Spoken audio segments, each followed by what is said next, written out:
Hi, I'm Fame Harper. My friends at allfreecrochet.com asked me to show you how to crochet with raffia. For years I would go to Renaissance fairs and they always had these super great raffia hats. And I always wanted one, but I was just too intimidated to try to figure out how to work with raffia. I thought it had to be wet, I didn't know where to get it, and finally I just said, I'm just going to do it. And I had a lot of fun doing it, so I'm going to share with you how to do it. This is raffia. It looks like straw, like maybe it would grow in a wheat field or whatever, but it actually grows from a special palm tree. The first ones were in Madagascar, and so you're not going to find it on a farm in Iowa. Luckily we have a great raffia store near me called Frank's Cane and Rush, and we get a lot of our supplies there. So also hobby centers have it, the major craft stores, and sometimes it's sold as like gift wrapping tie in the floral departments. So I'm sure you can find some if you look. Now raffia comes in all different shapes within the bundle, all different widths. And fortunately, it's very easy to split. You just grab it and pull, and it splits apart. So you can split it into similar sizes for your project. And part of the funky look of it is that it is a different size for each piece. So try to be somewhat consistent and use medium-sized pieces. Try to, within the same hat, be fairly consistent. And that's what it looks like. Now I've tried doing this dry and I've tried doing this wet as far as crocheting, and it doesn't really help to wet it, so it's a lot messier that way. You may as well have it dry. It also takes to dye really well. So you can dye it all different colors, or you can use it natural like it is here. I'm going to use a size I crochet hook for mine. Just, if you're going to split it really fine, use a finer hook. One thing I will say about raffia is cats like it, and they'll start eating at one end and keep going until they're at the end of that piece. So hide your raffia from your cats. It's not good for them, and it's not good for the raffia. I'll use a nice big piece so you can see it. I'm just going to go ahead and make the famous pretzel and put a loop on my hook. Alright, now, in the same way you would with any kind of yarn, it's just a little harder to get a hold of. You can chain stitch with the raffia. I'm going to go ahead and chain a row here. Doesn't that look neat? Now see where it's starting to split? I'm going to have to back up one and get a hold of it again. There we go. Now say you have a bunch of medium pieces, you've used all those and all you have is these little things. You can actually gather those up into one bundle and make it thick enough to match your other pieces. Now, as you might imagine, you get a lot of ends in raffia because you keep running out of raffia. So here's two pieces. There we go. I've laid them side by side.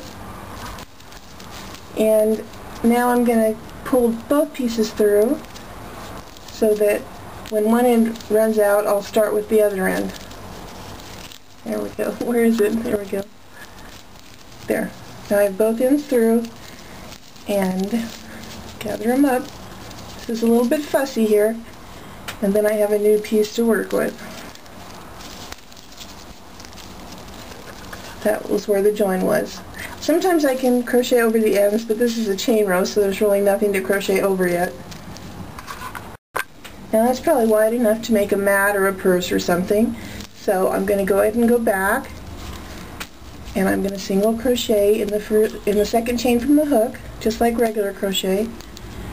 And it's actually easier to see the openings on this than with yarn because it's not fluffy. So there's the next one. I'm just going to single crochet a few stitches. It's not all that hard. It does take a little more hand strength to pull it through, so make sure you take breaks. Rest your hands. Alright. Anyways, you can see it's starting to make that first row.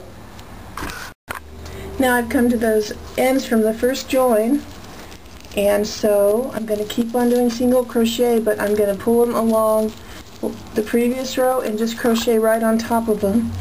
I can get a hold of it. The hard part is reaching over the camera, so I'm at a strange angle. Oopsie, don't split your ply. There we go. So just keep going until I get those ends covered. Eventually, when I'm all done, I'm going to have to give it a haircut. There's no getting around it. There's going to be little pieces poking out here and there, like this one. You just trim those off. Now I'm at another end here. So I'm going to grab another piece of raffia. This one needs to be split a little here.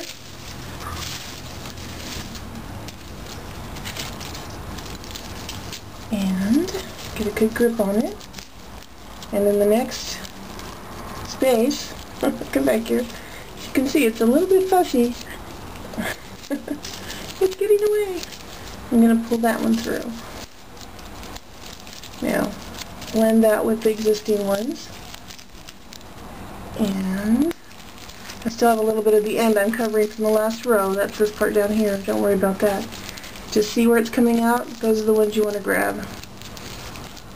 There we go. And just keep going along.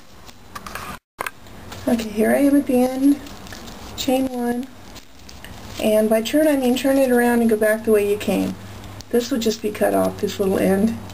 So I go back into that stitch and go back the other way.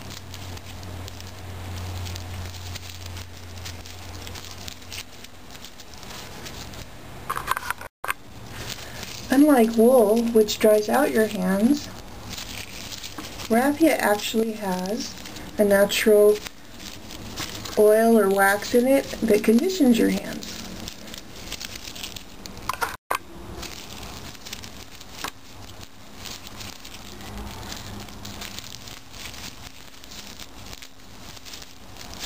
So raffia is good for things like hats, purses, mats, coasters, anything where you need a natural fiber.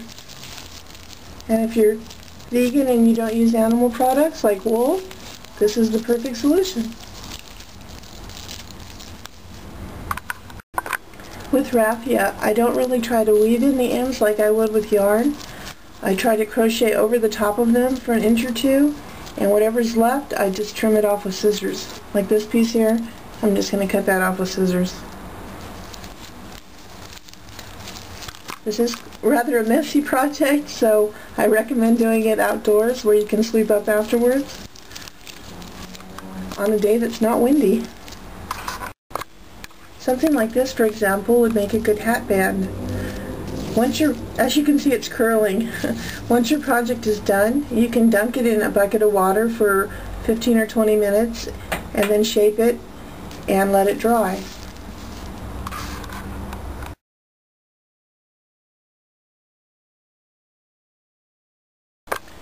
To add a new piece, here's my old piece. Just going to push that out of the way for a second. Here's my new one. Pull the new one up through the next hole. Get the old one out of the way. Here we go. Pull the new one up. There. Now, pull the old one and the new end, all the ends, alongside the main piece. And now, finish your single crochet. Now I'm going to crochet over all of these. Just lay them in the line you're going, the direction you're going, and just crochet around them. They fit into that little channel between the strands. See how that goes?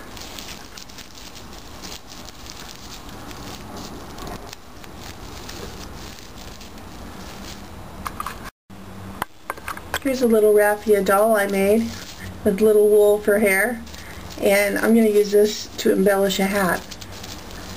So save your scraps, you can make things out of them.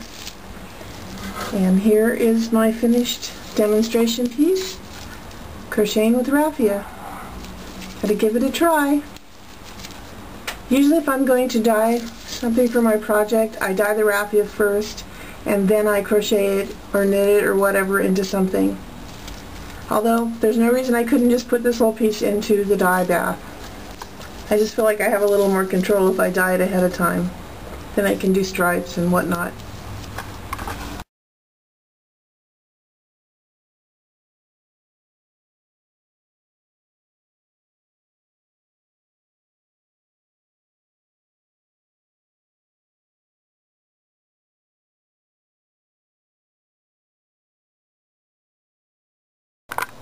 I hope that gives you some idea how to crochet with raffia, and happy creating!